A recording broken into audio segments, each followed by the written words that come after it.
بسم اللہ الرحمن الرحیم۔ سورۃ الجن، سورہ جن مکی ہے، اس میں 28 آیتیں اور 2 رکوع ہیں۔ شروع خدا کا نام لے کر جو بڑا مہربان نہایت رحم والا ہے۔ اے پیغمبر، لوگوں سے کہہ دو کہ میرے پاس وحی آئی ہے کہ جنوں کی ایک جماعت نے اس کتاب کو سنا تو کہنے لگے کہ ہم نے ایک عجیب قرآن سنا جو بھلائی کا رستہ بتاتا ہے، سو ہم اس پر ایمان لے آئے اور ہم اپنے پروردگار کے ساتھ کسی کو شریک نہیں بنائیں گے، اور یہ کہ ہمارے پروردگار کی عظمت بہت بڑی ہے،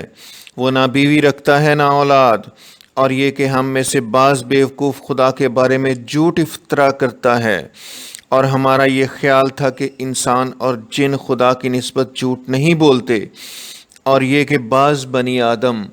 بعض جنات کی پناہ پکڑا کرتے تھے، اس سے ان کی سرکشی اور بڑھ گئی تھی، اور یہ کہ ان کا بھی یہی اعتقاد تھا جس طرح تمہارا تھا کہ خدا کسی کو نہیں جلائے گا، اور یہ کہ ہم نے آسمان کو ٹٹولا تو اس کو مضبوط چوکیداروں اور انگاروں سے بھرا ہوا پایا، اور یہ کہ پہلے ہم وہاں بہت مقامات میں خبریں سننے کے لیے بیٹھا کرتے تھے، اب کوئی سننا چاہے تو اپنے لیے انگارہ تیار پائے، اور یہ کہ ہمیں معلوم نہیں کہ اس سے اہل زمین کے حق میں برائی مقصود ہے یا ان کے پروردگار نے ان کی بھلائی کا ارادہ فرمایا ہے، اور یہ کہ ہم میں کوئی نیک ہیں اور کوئی اور طرح کے، ہمارے کئی طرح کے مذہب ہیں، اور یہ کہ ہم نے یقین کر لیا ہے کہ ہم زمین میں خاک کہیں ہوں خدا کو ہرا نہیں سکتے اور نہ بھاگ کر اس کو تھکا سکتے ہیں،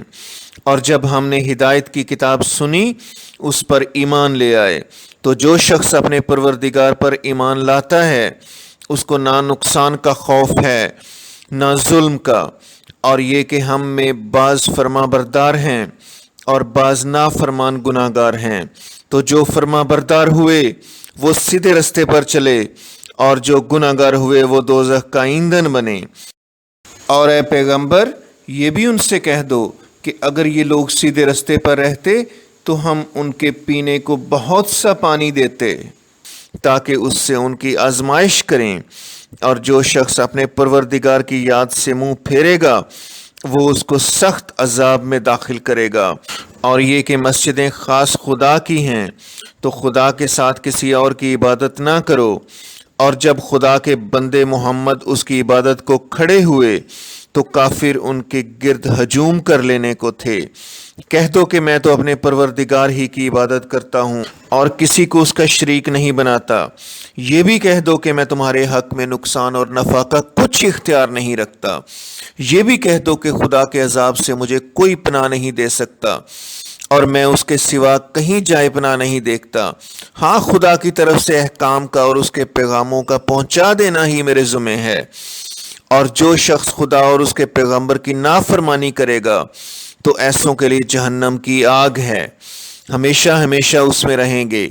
یہاں تک کہ جب یہ لوگ وہ دن دیکھ لیں گے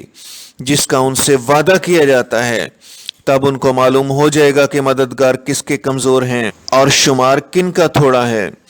کہہ دو کہ جس دن کا تم سے وعدہ کیا جاتا ہے میں نہیں جانتا کہ وہ ان قریب آنے والا ہے یا میرے پروردگار نے اس کی مدت دراز کر دی ہے،